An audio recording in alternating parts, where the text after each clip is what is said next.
เมื่อผู้จัดการแบงค์ไม่ยอมให้ชายคนนี้เข้าพบเพราะดูยากจนเขาจึงซื้อธนาคารและกลายเป็นเจ้านายแม่งซะเลยซึ่งทั้งหมดนี้เป็นเรื่องราวที่ถูกสร้างจากเรื่องจริงสวัสดีครับชีวิตติดหนังวันนี้ผมก็มีหนังเรื่อง The Banker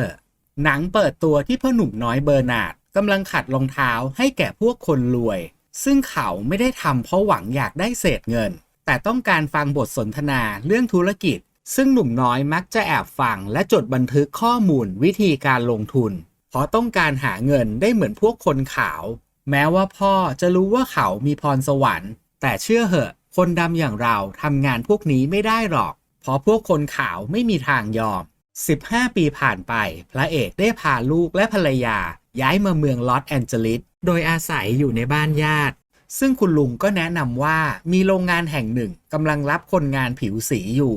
แต่เมื่อพระเอกบอกว่าเขามาที่นี่เพื่อทำธุรกิจอสังหาริมทรัพย์คุณลุงก็ขำกลิ้งแสดงท่าทีสบประมาทเพราะที่นี่บ้านราคาไม่ใช่ถูกพระเอกนั้นไม่อยากให้ลูกต้องลำบากเหมือนตน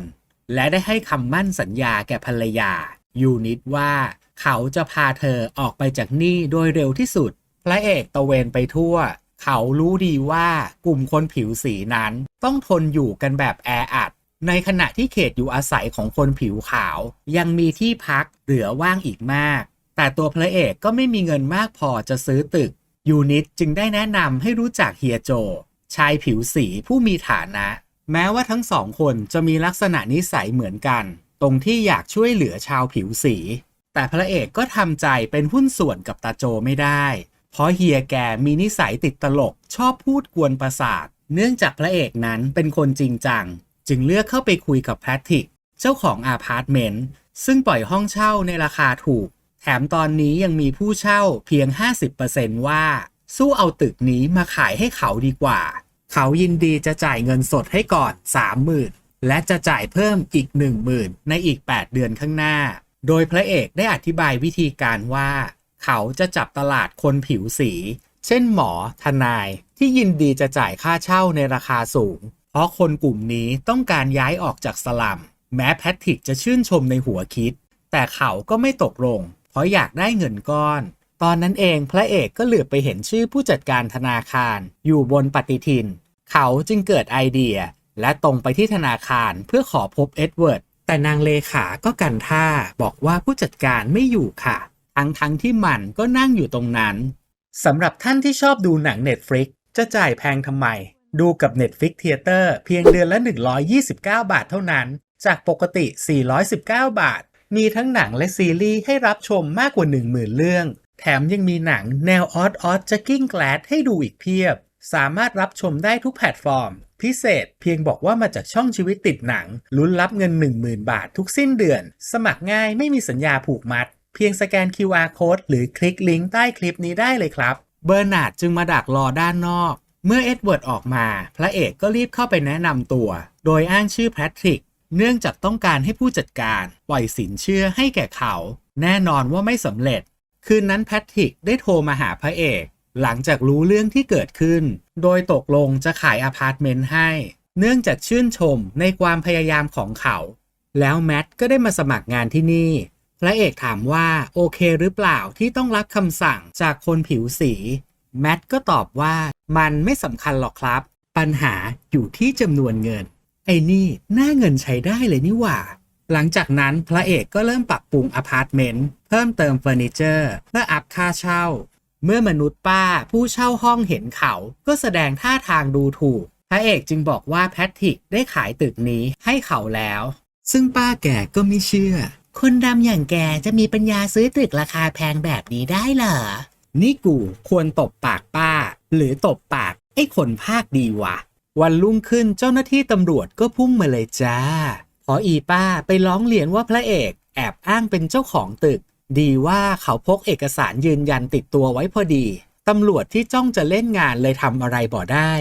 เมื่อรู้ว่าพระเอกเป็นเจ้าของตึกป้าแกก็รีบย้ายออกแต่พระเอกก็โนสนโนแคร์เพราะมีคนผิวสีรอเช่าอยู่แล้วไม่นานพระเอกก็สามารถเคลียร์เงินก้อนสุดท้ายได้ครบแพทริกที่เห็นว่าเขาเป็นคนมีพรสวรรค์จึงชวนเป็นหุ้นส่วนแบ่งผลกำไรคนละครึ่ง โดยแพทริกจะเป็นคนคอยออกหน้าซื้อตึกส่วนที่เหลือไม่ว่าจะสถานที่ราคาก็แล้วแต่พระเอกจะตัดสินใจภายในระยะเวลาอันสั้นเขาก็สามารถซื้อบ้านหลังใหญ่ตามที่ได้ให้สัญญาไว้กับภรรยาเขาว่าชีวิตนั้นมักมีอุปสรรคเมื่อแพทริกนั้นเกิดเสียชีวิตและภรรยาเขาไม่ต้องการที่จะร่วมงานกับคนผิวสีแถมยังคิดจะโกงพระเอกเพราะในสัญญาซื้อขายทุกฉบับเป็นชื่อของแพทริกถ้าขึ้นศาลยังไงเธอก็ชนะพระเอกจึงต้องหาพยานมาสู้คดีนั่นก็คือผู้จัดการแบงค์แต่ปัญหาคือเอ็ดเวิร์ดดันอยู่ข้างเธอไม่ยอมให้เขาเข้าพบตอนนั้นเองพระเอกก็คิดขึ้นมาได้ว่าหากเขาเป็นเจ้าของตึกที่ธนาคารเช่าอยู่ผู้จัดการแบงค์คนไหนแม่งจะไม่เกรงใจกูวะพระเอกจึงได้ชักชวนตาโจเป็นหุ้นส่วนซื้อตึกดังกล่าวเฮียแกได้ยินก็อดขำกลิ้งไม่ได้มึงบ้าหรือเปล่าพอนี่เป็นตึกที่สูงที่สุดใจกลางเมือง LA เป็นที่รู้กันดีว่าคนผิวสีไม่สามารถซื้อได้แน่นอนครับว่าพระเอกนั้นวางแผนการทั้งหมดเอาไว้แล้วโดยเขาจะให้แมทเป็นคนออกหน้าซื้อแทนถึงเวลานั้นธนาคารไหนจะกล้าไม่ปล่อยสินเชื่อให้เราขยายธุรกิจแต่ปัญหาหลักก็คือแมทนั้นไม่มีความรู้ทางด้านการเงินเฮียโจเลยนัดให้เขาไปเจอที่สนามกอล์ฟตอน 6 โมงห้ามเลทแต่คนนัดแม่งดันมาสายเองซะอย่างนั้นโจบอกแมทว่าพวกคนรวยชอบตีกอล์ฟส่วนกูน่ะเหรอชอบตีหม้อ เพราะฉะนั้นแมทจะต้องเล่นให้เก่งราวกับว่าถือไม้กอล์ฟออกมาจากท้องแม่แมทก็ตอบว่าได้สบายไหวชิวไหวแน่ละวะส่วนพระเอกนั้นมีหน้าที่สอนเรื่องการคำนวณอัตราผลตอบแทนเพื่อใช้ในการเจรจาต่อรองซึ่งอันนี้แมทสามารถเอาตัวรอดได้เพราะเขาความจำดีทางด้านของยูนิตก็คอยสอนมารยาทบนโต๊ะอาหารในที่สุดแมทก็พร้อมที่จะลงสนามจริง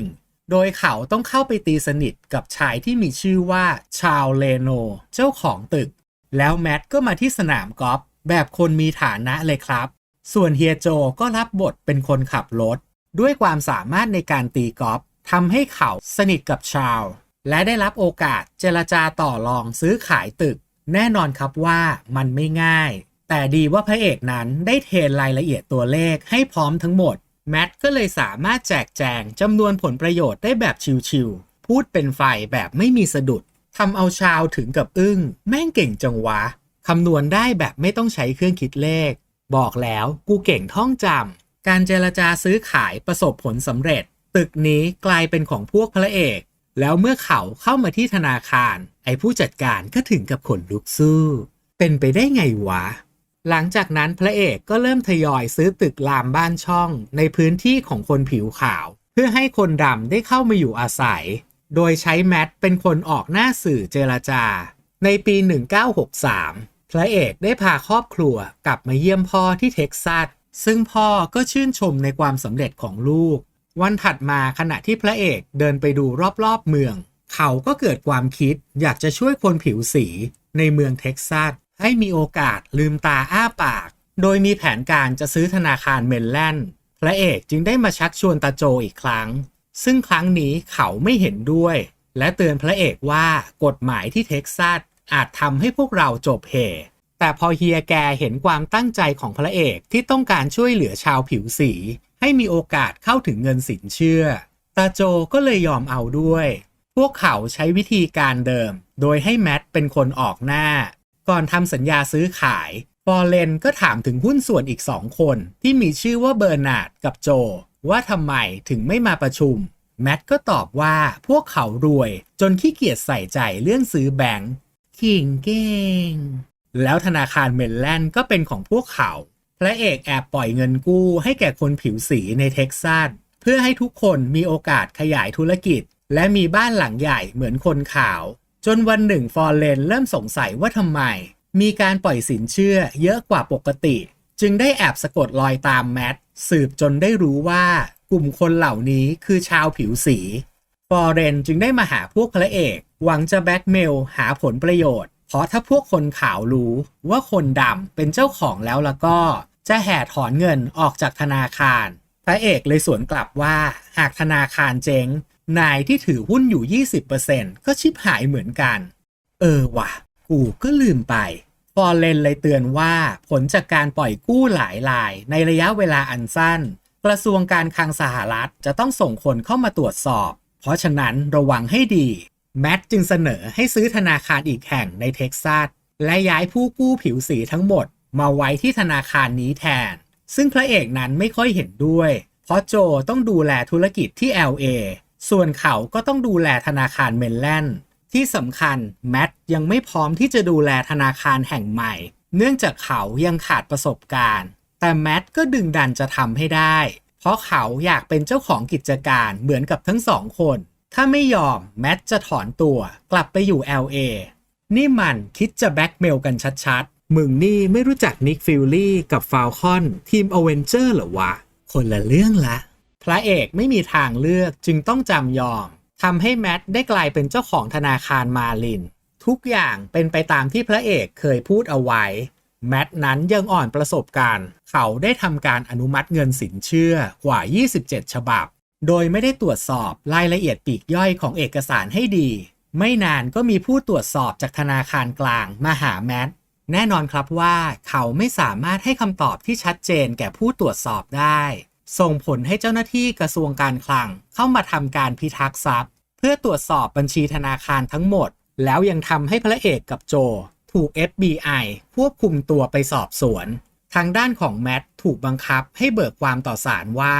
เรื่องทั้งหมดโจกับพระเอกเป็นคนชักใยเขาอยู่เบื้องหลังไม่เช่นนั้นแมทจะต้องเป็นคนเข้าไปนอนในคุกแทนแมทไม่มีทางเลือกจึงต้องให้การโยนความผิดให้แก่ทั้งสองคนซึ่งตัวแทนรัฐบาลก็แนะนำให้พระเอกยอมรับต่อศาลว่าทั้งหมดเป็นเรื่องจริงเขาหาผลประโยชน์จากช่องว่างทางกฎหมายแต่ถ้าไม่เชื่อพระเอกจะต้องติดคุกเมื่อถึงวันพิจารณาพระเอกก็บอกว่าเอกสารก่อตั้งชาติระบุชัดทุกคนเกิดมาเท่าเทียมเขาว่าเราต่างรู้ว่ามันโกหกเพราะไอ้คนดำที่ไหนจะมีสิทธิ์เป็นเจ้าของธนาคารในเท็กซัสพระเอกยินดีที่จะติดคุกโดยหวังเพียงแค่อยากเห็นคนผิวสี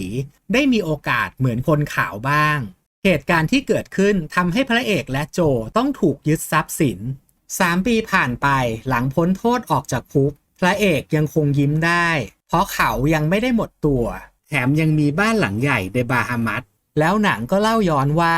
แมทรู้สึกผิดกับเรื่องที่เกิดขึ้นได้โทรนัดพบกับพระเอกและเล่าเรื่องทั้งหมดให้เขาฟังพระเอกที่ในเวลานั้นยังไม่ถูกยึดทรัพย์จึงให้แมทนำเงินไปซื้อบ้านที่บาฮามัสสุดท้ายในปี 1968 รัฐสภาได้ผ่านกฎหมายเคหสถานให้คนผิวสีมีสิทธิเท่าเทียมกันโดยส่วนตัวเมื่อดูจบผมก็ไม่เข้าใจว่าทำไมคนเราจะต้องตั้งแง่รังเกียจกันไม่ว่าจะเป็นสถานะทางการเงินเชื้อชาติเพราะเราควรจะมองที่เนื้อแท้ของตัวบุคคลมากกว่าซึ่งผมไม่เคยสนใจเลยว่าคนที่คบด้วยจะรวยหรือจนจะขาวหรือดำจะสูงหรือเตี้ยเพราะจากประสบการณ์ที่ผ่านมาพอปิดไฟขึ้นเตียงมันก็ไม่สำคัญแล้วครับผมหมายถึงปิดไฟนอนดูซีรีส์เกาหลีจริงๆว่าแต่ทำไมต้องเสียงสูงด้วยวะแล้วคุณผู้ชมล่ะครับคิดเห็นอย่างไรกับหนังเรื่องนี้ยังไงก็คอมเมนต์ให้กันฟังด้วยนะครับสุดท้ายหากคุณชอบคลิปนี้ฝากกดไลค์กดกระดิ่งกดติดตามทั้ง YouTube และแฟนเพจเพื่อเป็นกำลังใจให้กันด้วยนะครับสำหรับวันนี้ผมก็ขอตัวก่อนสวัสดีครับแล้วถ้าคุณอยากดู Netflix ราคาถูกแบบคุ้มๆก็สแกน QR Code บนหน้าจอนี้ได้เลยครับ